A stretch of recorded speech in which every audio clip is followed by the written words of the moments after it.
Hello everyone, welcome to सरकारी add once again. तो इस वीडियो में जो है मैं आप सभी के साथ एक इंपॉर्टेंट डिस्कशन करने वाला हूं और ये डिस्कशन उन सभी एस्पिरेंट्स के लिए है जो यूपीएससी के कोई भी एग्जाम यहां पर देना चाहते हैं। ठीक है, तो यूपीएससी में जो रजिस्ट्रेशन करने का प्रोसेस होता था पहले वो कुछ अलग होता था, लेकिन अब जो है एक नया पैटर्न यूपीएससी की तरफ से यहां पर रिलीज कर दिया गया है, जिसके अकॉर्डिंग आपको जो है ओटीआर करना पड़ेगा, यानी कि वन टाइम रजिस्ट्रेशन करना पड़ेगा।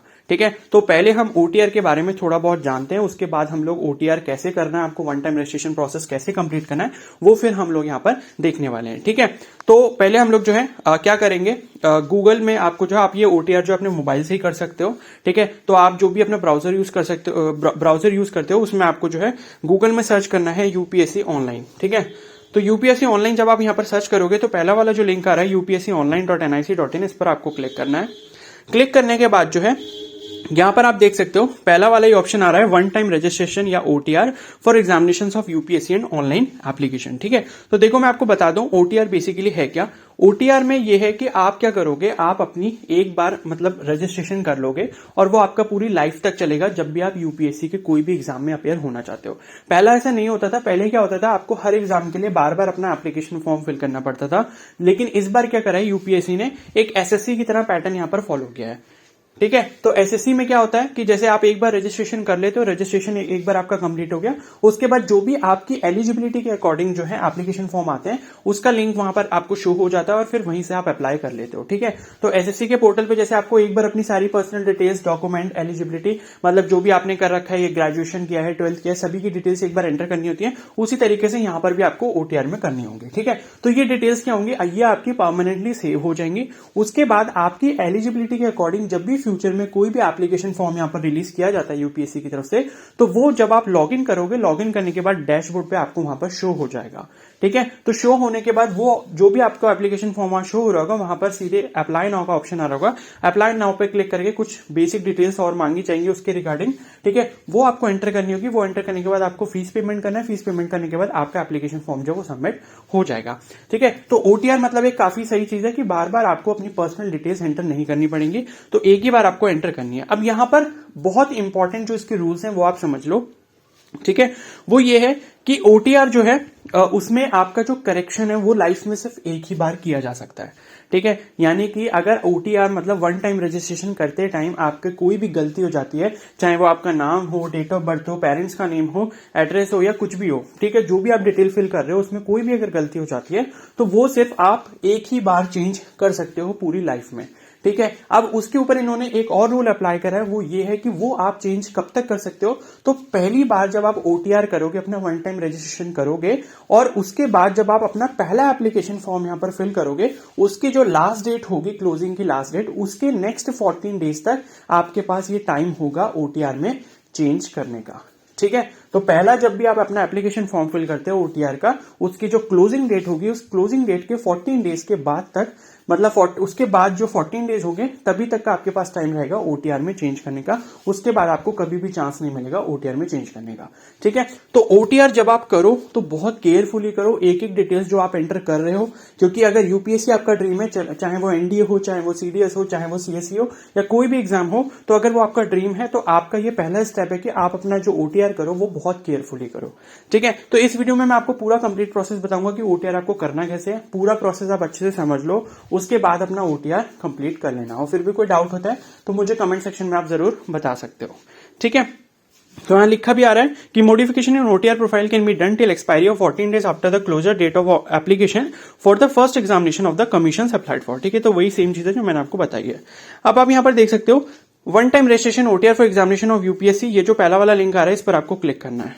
ठीक है, और ओटीआर के बारे में आपको अगर और इन्फॉर्मेशन चाहिए तो अभी जो भी आपका एप्लीकेशन फॉर्म यहां पर रिलीज हुआ है वो आप जो है उसके बारे में इन्फॉर्मेशन चेक कर सकते हो। उसका जो आपका प्रोस्पेक्टस या फिर ब्रोशर होगा उसमें ओटीआर के बारे में सभी इन्फॉर्मेशन दी गई होगी। ठीक है, तो आप कुछ इस तरीके के इंटरफेस पे यहां पर पहुंच जाओगे। अब यहां पर जो है आप देख सकते हो स्टेप्स फॉर एप्लीकेंट्स लिखा है। तो ये जो है अगर आपको कोई भी यूपीएससी का एप्लीकेशन फॉर्म अब से फिल करना होगा 2023 में, ठीक है, तो आपको क्या करना है या उसके आगे जब भी करना होगा, तो पहला आपका रजिस्ट्रेशन प्रोसेस होगा जो कि आपका ओटीआर है, वन टाइम रजिस्ट्रेशन। उसके बाद already registered candidates log in करेंगे, लॉग इन करने के बाद अपनी कुछ डिटेल्स है जहां पर भी उनको अप्लाई करना है वो सिलेक्ट करेंगे, फिर उनका डॉक्यूमेंट का वेरिफिकेशन वगैरह कुछ होगा और उसके बाद आप डैशबोर्ड पे पहुंच जाओगे। वहां से आपको जो भी आपका एप्लीकेशन फॉर्म ओपन होगा उसका लिंक मिल जाएगा और अप्लाई नाउ पे क्लिक करके जो भी कुछ बेसिक डिटेल्स आपसे मांगी जाती है फिर से वो आपको एंटर करनी होंगी और फीस पेमेंट करने के बाद आपका एप्लीकेशन फॉर्म जो वो सबमिट हो जाएगा। ठीक है, अब यहां पर ऑलरेडी रजिस्टर्ड का सेक्शन आ रहा है, उसके नीचे आप देख सकते हो वन टाइम रजिस्ट्रेशन के कुछ बेनिफिट्स इन्होंने यहां पर लिखे हैं कि applicant needs to fill details personal details only once. तो आपको कभी भी यूपीएससी का कोई भी फॉर्म फिल करना होगा उसके लिए आपको सिर्फ एक ही बार अपनी डिटेल्स यहां पर एंटर करनी है। ठीक है, applicant needs to upload document if required. ठीक है, तो डॉक्यूमेंट जो आपको अपलोड करना पड़ता है अगर वो मांगते हैं। ठीक है, OTR information is digitally available any time everywhere. ठीक है, तो ये जो है इन्फॉर्मेशन आपकी कहीं पर भी कभी भी अवेलेबल रहेगी। OTR information get automatically populated while applying under any commission notification. ठीक है, तो ये जो इन्फॉर्मेशन है ये आपकी सेव रहेगी, आप किसी भी उसके लिए अप्लाई करते हो, कोई भी जो कमीशन का नोटिफिकेशन यहाँ पर रिलीज किया जाता है तो सभी के लिए यहाँ पर आपकी इन्फॉर्मेशन अवेलेबल रहने वाली है। ठीक है, तो ये नीचे प्रोसेस दिया है उसको छोड़ते हैं हम अभी। अब यहाँ ऑलरेडी रजिस्टर्ड का जो यहाँ पर ये बॉक्स आ रहा है, यहां पर आप देख सकते हो ये उन कैंडिडेट्स के लिए जिन्होंने अपना ओटीआर कर लिया है। ओटीआर करने के बाद अगर वो किसी एप्लीकेशन फॉर्म के लिए अप्लाई करना चाहते हैं तो वो यहां पर क्लिक करके क्या करेंगे, अपनी लॉग इन डिटेल्स एंटर करेंगे। अगर आप ईमेल आईडी और पासवर्ड से करना चाहते हो तो ये वाला ऑप्शन करोगे, मोबाइल नंबर पासवर्ड से करना चाहते हो तो मोबाइल नंबर पर क्लिक करोगे। ओटीआर आईडी अगर आपको पता है तो ओटीआर आईडी वाले पे क्लिक करके यहाँ नीचे ओटीआर आईडी और पासवर्ड फिल करके और नीचे यहाँ पर जो कैप्चा कोड है वो यहाँ पर फिल करके लॉग इन करके अपना आगे का जो प्रोसेस है एप्लीकेशन फॉर्म का वो आप कंप्लीट कर लोगे। ठीक है, तो ये आपका ओटीआर का प्रोसेस यहां से स्टार्ट होगा। अब यहां देख सकते हो ओटीआर आईडी यहां पर लिखा हुआ है ऊपर, उसके ऊपर न्यू रजिस्ट्रेशन लिखा हुआ है ऑरेंज कलर के बैनर में, इस पर आपको जो है क्लिक करना है। ठीक है, अब यहां से हमारा प्रोसेस स्टार्ट होगा ओटीआर करने का। तो यहां लिखा है कि provide your basic information under one time registration यानी कि ओटीआर। अब आपको यहां पर जो इन्फॉर्मेशन फिल करनी है। अब अगर आप क्रोम ब्राउजर यूज कर रहे हो, ठीक है, तो सभी आजकल जहां तक क्रोम यूज करते हैं तो ऊपर यहां पर राइट साइड में 3 डॉट्स आते हैं। 3 डॉट्स पे क्लिक करके जो है यहाँ पर डेस्कटॉप साइड का एक ऑप्शन आ रहा होता है नीचे से थर्ड लास्ट, इस पर जो है आपको क्लिक कर देना है। क्लिक जैसे ही करोगे ये पेज क्या होगा, पूरा ओपन हो जाएगा। अब मैं फिर से क्या करता हूँ, ये जो न्यू रजिस्ट्रेशन का ऑप्शन आ रहा है इस पर क्लिक करता हूँ तो ये पेज जो है मेरा पूरा ओपन हो गया। ठीक है, अब ये यहां पर देख सकते हो ये हमको अपनी पर्सनल डिटेल्स एंटर करनी है और इनके बारे में कुछ यहां पर इंफॉर्मेशन भी दी गई है या पढ़ सकते हो। ठीक है, अब आपको इन्फॉर्मेशन कैसे एंटर करनी है वो मैं आपको बता देता हूं। तो सबसे पहले आपको अपना नेम एंटर करना होगा। नेम जो है कैपिटल लेटर्स में एंटर करना, first name, middle name, last name. अगर आप मिडिल नेम यूज नहीं करते हो तो फर्स्ट नेम और लास्ट नेम आएगा। ठीक है, अब ये जो नेम लिखा है इसमें पूरा कंप्लीट नेम आएगा आपका। ठीक है, और यहां पर जो आप कोई भी सैल्यूटेशन या टाइटल ऐड नहीं करोगे, यानी कि मिस्टर, मिस, ऐसा कुछ भी आपको ऐड नहीं करना होता है। सिर्फ आपको नेम ही लिखना है, फर्स्ट नेम, लास्ट नेम, या फिर अगर आप मिडिल नेम भी यूज करते हो तो first name, middle name, last name, पूरा नेम यहां पर आ जाएगा। उसके बाद वेरीफाई नेम में सेम आपका दोबारा से वही नेम आ जाएगा।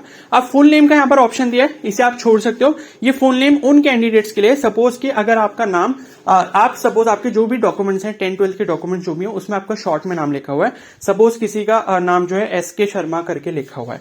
ठीक है, तो SK जो उसकी फुल फॉर्म है वो यहां पर फुल नेम में मेंशन कर सकता है चाहे तो। ठीक है, अदरवाइज आप इसको ब्लैंक छोड़ सकते हो जिनका ऐसा कुछ भी चक्कर नहीं है, जो कि शॉर्ट नेम यूज नहीं करते या फिर फुल नेम उनका अलग होता है। ठीक है, तो ये उन कैंडिडेट्स के लिए। तो फुल नेम वाला सेक्शन छोड़ देना, अपना नेम, वेरीफाई नेम 2 बार आपने एंटर कर लिया। उसके बाद जेंडर आपको यहां पर सिलेक्ट कर लेना है, वेरीफाई जेंडर, दोबारा से जेंडर सिलेक्ट करना है। फिर डेट ऑफ बर्थ जो है इस फॉर्मेट में लिखनी है, डेट, मंथ और ईयर के फॉर्मेट में।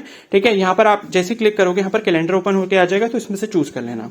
ठीक है, फिर उसके बाद जो है वेरीफाई डेट का ऑप्शन आ रहा है। ठीक है, वेरीफाई डेट ऑफ बर्थ का ऑप्शन आ रहा है, इसमें वही सेम चीज, डेट ऑफ बर्थ आपको दोबारा से यहां पर एंटर करनी है। उसके बाद आपका फादर्स नेम आ गया, तो फादर्स नेम में भी वही सेम रूल अप्लाई होगा, first name, middle name, last name. Middle name use नहीं करते तो फर्स्ट और लास्ट नेम आ जाएगा। ठीक है, बाकी मिस्टर वगैरह कुछ भी यहां पर नहीं आएगा। उसके बाद वेरीफाई फादर्स नेम में सेम वही चीज, फादर्स नेम आपको दोबारा एंटर करना है कैपिटल लेटर्स में। मदर्स नेम में भी वही, मिसेस यहां पर नहीं आएगा। ठीक है, फर्स्ट नेम, लास्ट नेम, या फिर अगर मिडिल नेम यूज करते हो तो मिडिल नेम भी यहां पर आ जाएगा। और वेरीफाई मदर्स नेम में दोबारा आपको मदर्स नेम यहां पर एंटर कर देना है। उसके बाद माइनॉरिटी स्टेटस यहां पर दिया है, तो जो भी अगर आपका माइनॉरिटी स्टेटस है, तो सपोज अगर मैं यस पर क्लिक करता हूं तो माइनॉरिटी ऑप्शन में आपके पास ये सभी रिलीजन आ जाएंगे। तो अगर आप इनमें से किसी भी रिलीजन को फॉलो करते हो तब आप यस करोगे, अदरवाइज उसमें नो करोगे। ठीक है, उसके बाद जो है आपसे जो आपका मोबाइल नंबर पूछा जा रहा है। अब ये मोबाइल नंबर ऐसा डालना है जो आपके पास हमेशा एक्टिव रहे, ठीक है। तो ये मोबाइल नंबर आप यहाँ एंटर कर दोगे 10 डिजिट्स का। उसके बाद चाहो तो अल्टरनेट मोबाइल नंबर एंटर कर सकते हो, अदरवाइज इसको छोड़ सकते हो। जिसके ऊपर रेड स्टार लगा है उसमें आपको इन्फॉर्मेशन फिल करना मैंडेटरी है, जिसपे नहीं लगा है उस पर जरूरत नहीं है, ऑप्शनल है वो, ठीक है। ईमेल आईडी जो है आपको दोबारा यहाँ पर एंटर करनी है, ईमेल आईडी, ठीक है।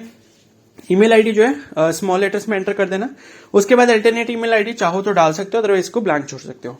फिर उसके बाद है board examination roll number class 10th। अब आपको क्लास 10th का आपका रोल नंबर यहां पर डालना है। आपने किसी भी बोर्ड से किया हो, चाहे सीबीएसई से, यूपी बोर्ड से, एमपी बोर्ड से, किसी भी बोर्ड से किया है, तो आपकी जो मार्कशीट है उसके ऊपर आपका रोल नंबर मेंशन किया होगा, वो रोल नंबर आपको यहां पर लिख देना है। उसके बाद सिक्योरिटी क्वेश्चन आपसे पूछा जाएगा। ये सिक्योरिटी क्वेश्चन इसलिए होता है कि फ्यूचर में अगर सपोज आप अपनी पासवर्ड वगैरह कुछ भूल जाते हो तो उस केस में जो है आपको ये हेल्प करेगा, या फिर आपका जो ईमेल आईडी भी काम नहीं कर रहा, मोबाइल नंबर भी आपके पास वो वाला नहीं है, तो सिक्योरिटी क्वेश्चन ये आपके काम आ सकता है। तो इसमें से कोई भी आप एक क्वेश्चन चूज कर लोगे, फिर उसका नीचे जो आंसर है वो यहाँ पर एंटर सिक्योरिटी आंसर में डाल दोगे।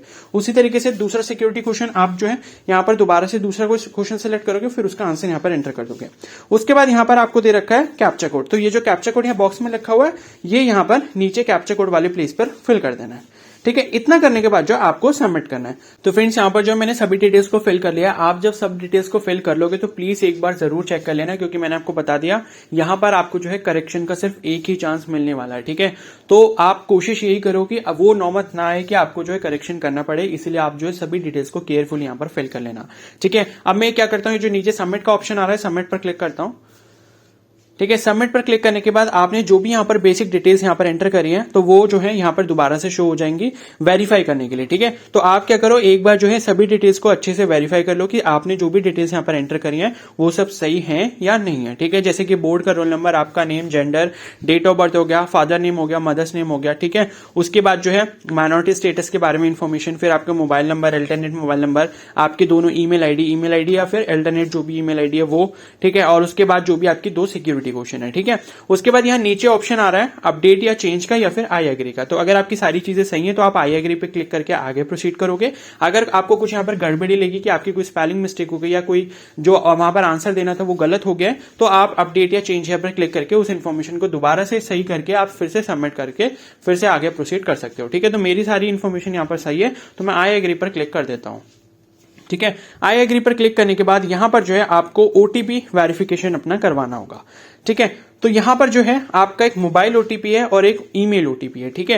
तो आपने जो भी मोबाइल नंबर अपना डाला है प्राइमरी वाला, उस पर एक ओटीपी आया होगा, और एक जो आपने ईमेल आईडी डाला है उस पर एक ओटीपी आया होगा। अब वो ओटीपी आपको यहां पर एंटर करना है और उसके बाद यहां नीचे वेरीफाई ओटीपी पर क्लिक करना है, ठीक है। अब यहां लिखा है नीचे मतलब ओटीपी जो है वो आपका 2 मिनट तक ही वैलिड है, तो विद इन 2 मिनट जो आपके दोनों ओटीपी एंटर करके वेरीफाई कर लेना है, ठीक है। अगर सपोज ओटीपी नहीं आता कुछ देर तक, तो रिसेंट मोबाइल ओटीपी का ऑप्शन आ रहा है, उस पर क्लिक कर सकते हो और फिर से आप ओटीपी मंगवा सकते हो अपने नंबर या ईमेल पर, ठीक है। तो मैं दोनों ओटीपी को यहाँ पर एंटर करता हूँ, फिर हम लोग आगे जो है प्रोसीड करते हैं। तो फ्रेंड्स यहाँ मैंने ओटीपी को डाल लिया, मैं वेरीफाई ओटीपी पर क्लिक कर देता हूँ, ठीक है। और ये जो प्रोसेस करना है आपको विद इन 2 मिनट्स करना है। ओटीपी जो है 2 मिनट के अंदर एक्सपायर हो जाएगा, ठीक है। तो इसलिए आपको जो बहुत जल्दी से करना होगा, अपना ओटीपी जल्दी से ईमेल आईडी से चेक करना है, मोबाइल नंबर पे जो मैसेज में आया वो चेक करना है, जल्दी से एंटर करके वेरीफाई ओटीपी पर क्लिक करना है, ठीक है। तो अब यहाँ पर जो इन्फॉर्मेशन आ रही है वो आ रही है कि 1 टाइम रजिस्ट्रेशन सबमिटेड सक्सेसफुली। तो अब मेरा जो है 1 टाइम रजिस्ट्रेशन यहाँ हो चुका है। यहाँ पर आपको ओटीआर आईडी देखने को मिल जाएगी और जो बाकी आपने इन्फॉर्मेशन यहाँ एंटर करी थी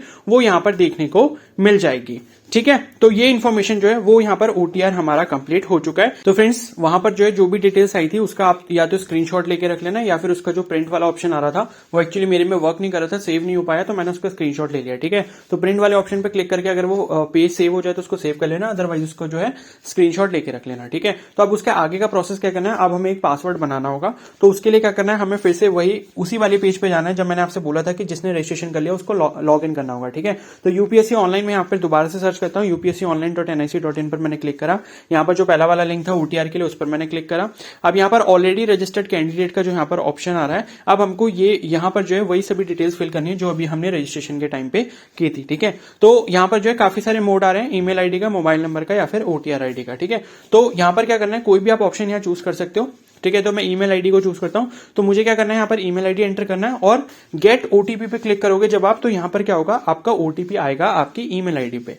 ठीक है, वो आपको ओटीपी यहाँ पर एंटर कर देना होगा। अगर आप मोबाइल नंबर पे करते हो तो मोबाइल नंबर पे फिर ओटीपी आएगा। अगर आप ओटीआर आईडी डालते हो तब जो आपका ओटीपी है आई थिंक या तो मोबाइल पे आएगा या फिर ईमेल आईडी पे आएगा। ठीक है, तो वो आप देख लेना। फिर यहाँ ओटीपी एंटर करने के बाद यहाँ नीचे वेरिफिकेशन कोड है, ये कैप्चा कोड जो है इसमें फिल कर देना है और फिर हम लॉगिन करके आगे प्रोसीड करेंगे। ठीक है, तो मैं ये इन डिटेल्स को एंटर कर लेता हूँ, फिर हम लोग जो है आगे प्रोसीड करते हैं। तो फ्रेंड्स यहाँ पर जो मैंने ईमेल आईडी और ओटीपी को एंटर कर लिया है, अब जो है और वेरिफिकेशन कोड जो उसको एंटर कर लिया। ठीक है, अब मैं यहाँ लॉगिन पर क्लिक कर देता हूँ। ठीक है, तो लॉगिन पर जब आप यहाँ क्लिक करोगे तो यहाँ पर जो है कुछ इस तरीके का आपको इंटरफेस मिलने वाला है। ठीक है, तो यहाँ पर जो है अभी भी आप अपना जेंडर, ठीक है, माइनॉरिटी स्टेटस और जो अल्टरनेट नंबर है और जो आपका अल्टरनेट ईमेल आईडी है, इन सभी को आप चेंज कर सकते हो। यहाँ पर क्लिक टू चेंज का ऑप्शन आ रहा है। ठीक है, तो अगर आपको करना है इनकेस तो आप कर सकते हो। अब क्या करना होगा आपको, यहाँ पर आप देख सकते हो ये पासवर्ड आपको यहाँ एंटर करना है। ठीक है, तो न्यू पासवर्ड, कंफर्म पासवर्ड। ठीक है, तो आपको क्या करना, अपना एक पासवर्ड बनाना है। फ्यूचर में आप उसको याद रखना ताकि आप उसको जो लॉगिन कर पाओ। अदरवाइज फॉरगॉट पासवर्ड पे क्लिक करके दोबारा से भी जनरेट कर सकते हो। ठीक है, तो पासवर्ड के कुछ यहाँ पर रूल्स दिए गए हैं, वो ये है कि आपका जो पासवर्ड है वो मिनिमम 8 कैरेक्टर्स का होना चाहिए। ठीक है, उसमें एक मिनिमम कैपिटल लेटर, कुछ स्मॉल लेटर्स, कुछ नंबर और एक मिनिमम स्पेशल कैरेक्टर वहां पर होना चाहिए। ठीक है, तो इस तरीके का आप यहाँ पर न्यू पासवर्ड में एक पासवर्ड एंटर कर लोगे और कंफर्म पासवर्ड में फिर से एक बार पासवर्ड वही वाला एंटर कर लोगे। ठीक है, उसके बाद यहाँ जो नीचे सबमिट का ऑप्शन दिया है इस पर हमको क्लिक करके आगे प्रोसीड करना है। तो मैं पासवर्ड को एक बार एंटर कर लेता हूँ, फिर हम लोग आगे प्रोसीड करते हैं। तो फ्रेंड्स यहाँ पर मैंने पासवर्ड को एंटर कर लिया, मैं सबमिट पर क्लिक करता हूँ। तो फ्रेंड्स यहाँ पर कुछ इस तरीके का आपको इंटरफेस दिखने वाला है। ठीक है, अब यहाँ पर जो है कुछ इंस्ट्रक्शंस वगैरह लिखे हैं वो आप पढ़ सकते हो। जो भी आपको फोटो वगैरह अपलोड करना है, कैसे करना है, उन सभी के बारे में यहाँ पर लिखा हुआ है। ठीक है, उसके बाद यहाँ पर आप ऊपर देख सकते हो कुछ आइकन्स आ रहे हैं, जैसे कि application status, application history, view profile, edit profile. ठीक है, चेंज पासवर्ड, पासवर्ड भी आप चेंज कर सकते हो, विड्रॉल नोटिफिकेशन, लेटेस्ट डीएएफ और डैशबोर्ड। ठीक है, तो देखो जब भी आपको अप्लाई करना होगा ओटीआर करने के बाद, तो ये जो लेटेस्ट नोटिफिकेशन वाला आइकन आ रहा है इस पर आपको क्लिक करना है। ठीक है, अब मैं आपको यहाँ पर एक चीज बता दूं कि ये जो है आपके जब आप मोबाइल में इसको करोगे तो ये शायद आपके वर्टिकल मोड में जो है ओपन ना हो, भले ही आपने डेस्कटॉप साइट को ओपन कर रखा है। ठीक है, तो इसका क्या मेथड है इसको करने का मोबाइल से, आप बेसिकली क्या करना, अपनी मोबाइल की स्क्रीन को रोटेट कर देना। ठीक है, तो मैंने कुछ इस तरीके से रोटेट कर दिया है। ठीक है, रोटेट करने के बाद जो है इसको एक बार रिफ्रेश कर लेना। ठीक है, तो आप क्या करोगे, ठीक है, मैं यहां पर दिखा देता हूं आपको। ये डेस्कटॉप साइट थी, डेस्कटॉप साइट से क्या करना, आप एक बार मोबाइल साइट पे आ जाना। ठीक है, वापस से देखो, आप देख सकते हो डेस्कटॉप साइट से कहां पर आ गया, मैं मोबाइल साइट पे आ गया। अब यहाँ लेफ्ट साइड में आप देख सकते हो ये कुछ आइकन्स आपको यहाँ पर दिखने लग जाएंगे। ठीक है, लेफ्ट साइड में जो है आप देख सकते हो ये ब्लू कलर के बैच में जो है यहाँ पर आइकन्स दिख जाएंगे। तो जब आपको लेटेस्ट नोटिफिकेशन देखने हैं तो लास्ट में एक बेल जैसा एक आइकन बना हुआ, उस पर आप क्लिक कर देना। तो जैसे आप यहाँ पर क्लिक करोगे तो आपको जो है यहाँ पर नोटिफिकेशन दिख जाएंगे। ठीक है, जैसे कि यहाँ पर आपको दिख रहा है क्या बोलते हैं, सीडीएस का नोटिफिकेशन या जो भी है। अब मैं एक बार मोबाइल को फिर से स्ट्रेट कर देता हूँ। ठीक है, तो फिर से आपको स्ट्रेट कर देना है। तो ये ट्रिक आप थोड़ा यूज कर लेना, फिर आपका जो भी उस टाइम एप्लीकेशन फॉर्म रिलीज हुआ होगा और जिसमें आप अप्लाई करना चाहते हो वो सभी नोटिफिकेशन आपको यहाँ पर दिख जाएंगे। ठीक है, तो अभी इस टाइम पर जैसे सीडीएस का और एनडीए का दोनों का यहाँ पर नोटिफिकेशन आपको दिख जाएगा। अब यहाँ पर क्या करना है आपको, देखो अपडेट या एडिट ओटीआर का यहाँ पर ऑप्शन आ रहा है और क्लिक हियर फॉर पार्ट 1। तो पहले आप क्या करोगे, पार्ट 1 अपना रजिस्ट्रेशन करोगे, क्योंकि एडिट वगैरह तो आपको कुछ करना नहीं जब आपने अपना ओटीआर बिल्कुल सही से करा हुआ है। लेकिन अगर आपके ओटीआर में कुछ गलती है तो आप यहाँ पे अपडेट या एडिट ओटीआर पे क्लिक करके अपना ओटीआर भी एडिट कर सकते हो। ठीक है, अदरवाइज आप क्या करोगे, पार्ट 1 पे क्लिक करोगे, रजिस्ट्रेशन वहां से करोगे और उसके बाद पार्ट 2 का रजिस्ट्रेशन का जो लिंक है वो भी नॉट एक्टिव आ रहा है। तो जब आप पार्ट 1 कंप्लीट करोगे तो पार्ट 2 हो जाएगा। ठीक है, तो इस तरीके से आपको अपना ओटीआर पूरा कंप्लीट करना और उसके बाद यहां से आप अपना किसी भी एप्लीकेशन फॉर्म में जिसमें अप्लाई करना चाहते हो वो आप कर सकते हो। ठीक है, तो ये कंप्लीट प्रोसेस है। अब कोई डाउट अगर आपके पास हो तो आप मुझे कमेंट सेक्शन में जरूर बता देना। ठीक है, और अगर वीडियो हेल्पफुल लगी तो प्लीज को जरूर लाइक कर देना, चैनल पर नए तो सब्सक्राइब कर लो और बेल आइकन को प्रेस कर लो। और कोई ऐसे ही इंपॉर्टेंट इन्फॉर्मेशन होगी जो मैं आपको बता सकता हूं तो वो मैं आपको फ्यूचर में बता दूंगा। Okay, so thank you and have a nice day.